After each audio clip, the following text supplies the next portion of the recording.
Imagine a prison cell, no cameras, no lawyers, just words. Words spoken in frustration, in fear, in illness, in bravado. Words that later resurface, not recorded, not witnessed but repeated by someone who stands to benefit. What if those words become enough to convict you of murder? Today, we're exploring cell confessions, alleged admissions made behind bars, and the role they've played in convictions many believe are grave miscarriages of justice. Watch to the end and ask yourself whether the law has waited far too long to change. Welcome to Spoken Injustice, where we put the criminal justice system in the dock. At some point, we all have seen the headline, printed in block capitals, impossible to ignore. Murderer confesses. And instinct kicks in. Either we say, how could they be so stupid? Or, well, that's it, case closed. But then years pass and the headline quietly changes. Cell confession unreliable, appeal allowed.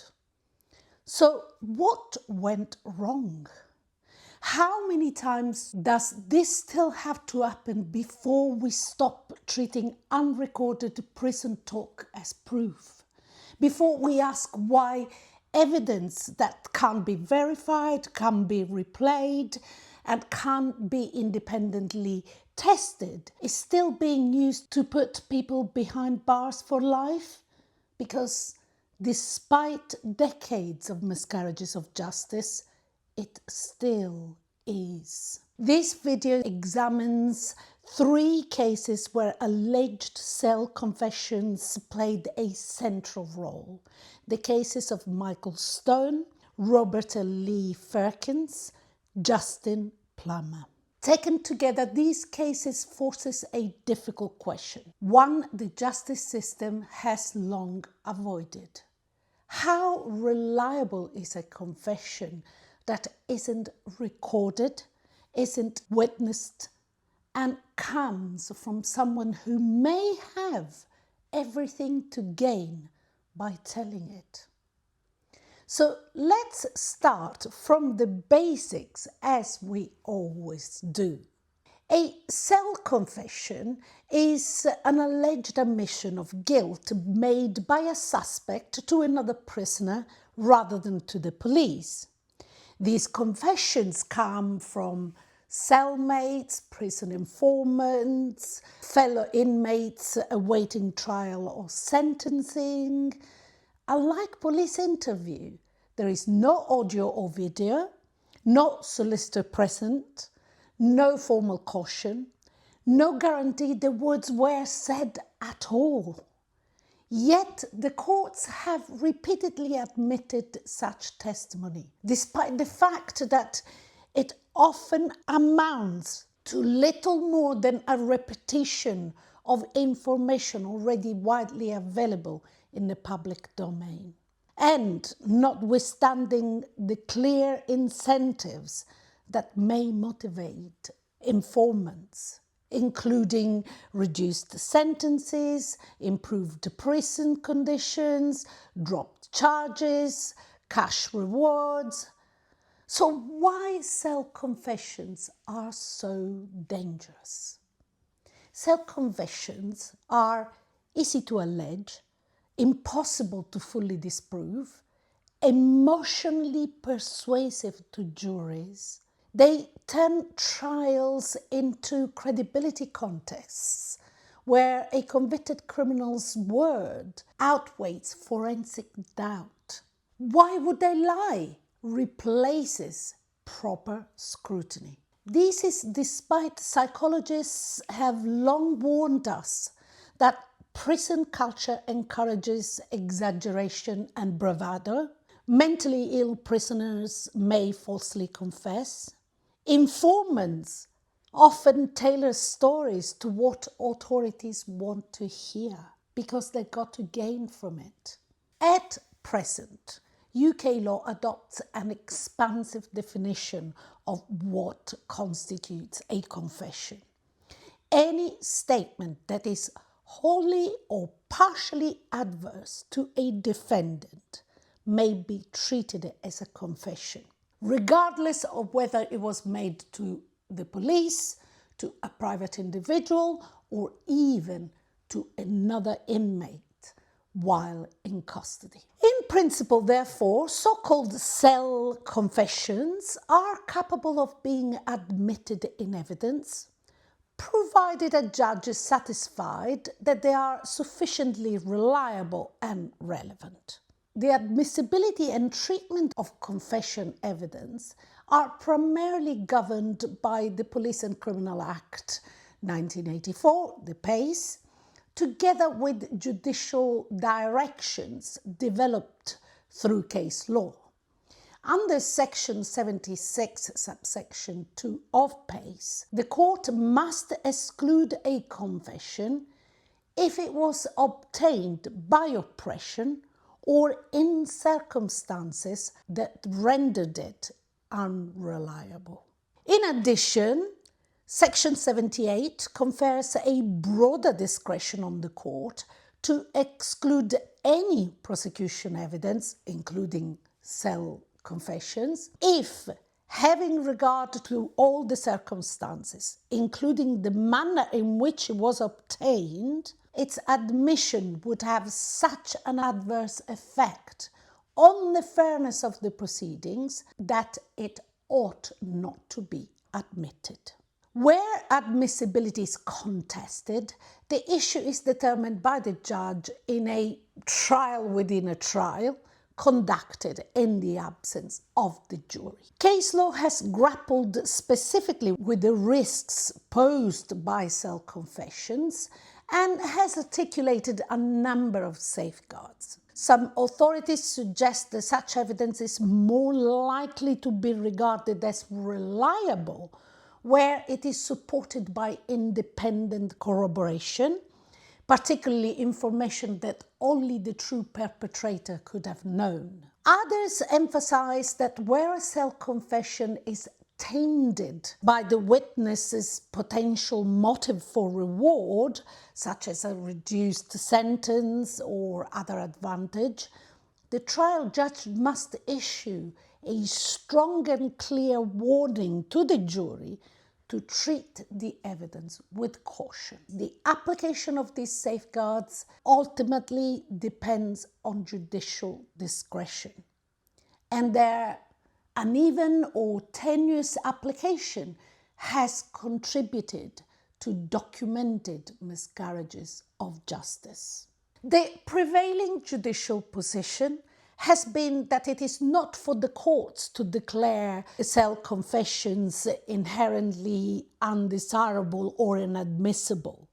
Rather, if further restrictions are considered necessary, it is for Parliament to amend or extend the relevant statutory provisions. Further complexity is added by the Criminal Justice Act 2003, which permits the admission of hearsay evidence, including statements not made in open court, where the judge determines the admission is in the interest of justice. As a result, a confession allegedly made to another prisoner may, in some circumstances, form part of the prosecution case, even when the person who is said to have heard it is unavailable to testify. As always, we don't rely on hypotheses.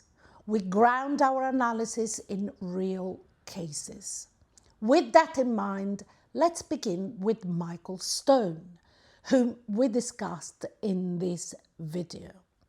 By way of recap, Michael Stone was convicted in 1998 for the 1996 murders of Lynn and Megan Russell and the attempted murder of Josie Russell, a case that remains deeply controversial to this day. The case against Stone was entirely circumstantial. Apart from an alleged confession to another prisoner, there was no forensic evidence linking him to the murders. In 2017, the case was re-examined in a BBC Two documentary called The Chillenden Murders, where a panel of experienced criminal justice experts took a fresh look at the evidence. The documentary raised serious doubts about the proposed motive and the circumstantial case against Stone. The programme is available on BBC iPlayer and I have linked it below. The documentary concluded that Stone's conviction rests on a single fragile thread: the testimony of a man serving a life sentence for murder. And that testimony remains the foundation on which the conviction still stands today. Let us therefore focus on the key evidence in question: the testimony of fellow prisoner Damien Daly. After Stone was remanded in custody pending his trial, several inmates came forward claiming that Stone had confessed to them. These alleged confessions were relied upon at his first trial. However, most of those witnesses were subsequently discredited, a development that in fact led to Stone's conviction being quashed and a retrial ordered. By the time of the retrial, Daly was the sole prison witness on whom the prosecution relied. He alleged that Stone had confessed to him by speaking through a pipe that connected their cells. Daly's evidence must be assessed in its proper context. First, Stone consistently maintained his innocence in every formal setting, including police interviews and court proceedings. Second, in light of the problems caused by the prison confession evidence at his first trial, Stone had expressly requested to be held in segregation while awaiting his retrial, precisely to avoid further allegations of this kind. Against that background, it is difficult to accept that he would then voluntarily confess to Daly while in custody. Third, a key safeguard associated with the admission of self-confessions concerned their genuineness. Courts commonly assess genuineness by asking whether the alleged confession contains details that are not already in the public domain and could only have been known by the true perpetrator. Daly claimed that Stone expressed anger about being identified at an identity parade. The prosecution argued that this demonstrated inside knowledge on the basis that the outcome of the parade had not yet been reported. However, the BBC documentary reviewing panel later found that the fact that an identity parade had taken place was reported in the press on the same day, including in the Mirror, which Daly himself said he was reading in his cell. Daly also asserted that he had nothing to gain from giving evidence. Yet the BBC documentary reviewing panel uncovered information suggesting that 2 cases against Daly were dropped shortly before he testified, although this could not be conclusively verified through official records. At the retrial, the judge directed the jury that all other evidence was circumstantial and that Stone could only be convicted if Daly's account was accepted as truthful. Stone was ultimately convicted largely on the strength of Daly's testimony. A subsequent appeal was dismissed as Daly continued to stand by his evidence. In October 2023, the CCRC released the following statement. We have agreed to a request from Mr. Stone's representative to carry out a further review. While we can't comment on the specifics of an investigation, it is not unusual for different reviews to focus on different arguments or evidence. Our commitment to thoroughly investigate all eligible applications extends to undertaking additional work related to cases we have previously reviewed. According to a recent BBC article, Stone's barrister Mark MacDonald commissioned a report by forensic expert Angela Gallup, which has examined the original evidence which led to Stone's conviction. MacDonald told the BBC that the forensic strategy marked the first time a full overall examination of the exhibits had been carried out to establish whether any forensic material could be found. At Stone's second appeal, it was revealed that DNA analysis had produced a mixed profile containing a clear contribution from an unknown male with no trace of Stone's DNA. Given that the CCRC had refused the first application when faced with this information, its subsequent change in position suggests that the DNA evidence may now be capable of identifying the true perpetrator.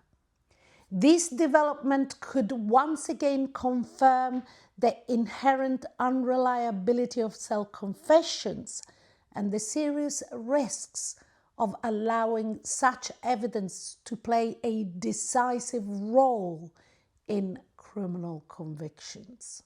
You might say, well, this was in 1998. Things like this may have happened back then, surely not today. That would be a reasonable assumption. But to see why this still matters, we need to look at more recent cases which show these issues haven't disappeared at all. Robert and Lee Firkins were convicted in 2006 for the 2003 brutal double murder of Graham and Carol Fisher in Cornwall on fireworks night during a home invasion robbery. They were sentenced to life imprisonment with a minimum term of 26 years. The case was dependent on alleged self-confession evidence provided by a prison witness. Their initial appeal was rejected in 2008. As a result of new evidence coming to light, an application was then made to the CCRC in 2015, and in 2020 the CCRC referred the case back to the Court of Appeal. The Court of Appeal overturned their convictions in 2023 and ordered a retrial. However, on the first day of the retrial in December 2024, the CPS offered no evidence as they accepted there was no realistic prospect of conviction. On the same day, James Wood Casey and Sarah Elliott Casey of Doughty Street Chambers, who represented the two brothers throughout, commented, "From the moment of these convictions, we knew the case was a gross miscarriage of justice. Based on an alleged self-confession, it illustrated the inherent danger of this kind of evidence. The time is now ripe for legal reform. Without independent, reliable evidence supportive of the fact of the confession, self-confession evidence is so dangerous, it should always be excluded. This reform is now long overdue. And the latest, more recent example is that of Justin Plummer, who was convicted in 1998 for the brutal killing of Janice Cartwright Gilbert during a robbery. His first conviction, which leaned heavily on fake science, was overturned on appeal in 2021. We discussed this case in greater detail in this video. A retrial was then ordered, which took place in 2023. This time, the prosecution case hinged on an alleged confession made to a fellow prisoner, Christopher Dunn, who was a paid police informant who died in 1999. So there was no cross-examination in court, no scrutiny, just the word of a man who was no longer alive and whose motivations could never be tested in court. This happened not in the 80s or prior to the pace being enforced. This happened in 2023. Plummer was convicted again. The case was appealed again, and in July 2025, the Court of Appeal ruled that Dunn's statement was inherently unreliable and deeply prejudicial. Cathy Thorne KC, Doughty District, who represented Mr. Plummer, said this has been a 28-year fight for justice. Permitting a dead cell confession witness in a trial on an allegation of this age was simply unfair and should never have been permitted. Prisoners have all sorts of motives to give false cell confession evidence, and law reform is needed to stop such evidence being part of criminal trials. It seems that cell confessions have become a substitute for proof, filling gaps where physical evidence is weak or contradictory. These cases highlight a recurrent pattern. When police under pressure, cell confession can become the missing piece, even if that piece doesn't quite fit. As the Doughty Street press releases indicate, there are substantial arguments over whether cell confessions should be admissible at all, and if they are, what safeguards are needed to prevent uncorroborated and inherently risky prison informant evidence from skewing the justice process. The critical question, however, is what, if anything, has actually been done to address these concerns? Back in 2003, the UK Parliament's Home Affairs Select Committee, in its second report, explicitly noted the dangers of unrecorded cell confessions, inviting the Home Office to consider additional safeguards because of the risks of wrongful convictions. And it reads, "We invite the Home Office to consider whether further safeguards are needed to deal with the dangers of hearsay evidence of unrecorded cell confession." This was the government response. In relation to the admissibility in criminal proceedings of confessions made to third parties, judges already have discretion to exclude evidence if it appears to the court that the admission of the evidence would have such an adverse effect on the fairness of the proceedings that the court ought not to admit it. When considering exercising this discretion, the court will have regard for all the circumstances of the case, including the circumstances in which the evidence was obtained. Judges also have the discretion to exclude evidence where its prejudicial effect would outweigh any probative value. More specifically, Where evidence is obtained in circumstances such as confessions made in custody cells, it is also open to the judge to draw the attention of the jury to these circumstances in his summing up. The Royal Commission on Criminal Procedure considered this issue in 1993 and made no recommendation for change. It was considered again by the Law Commission as part of its review of the hearsay laws in 1997.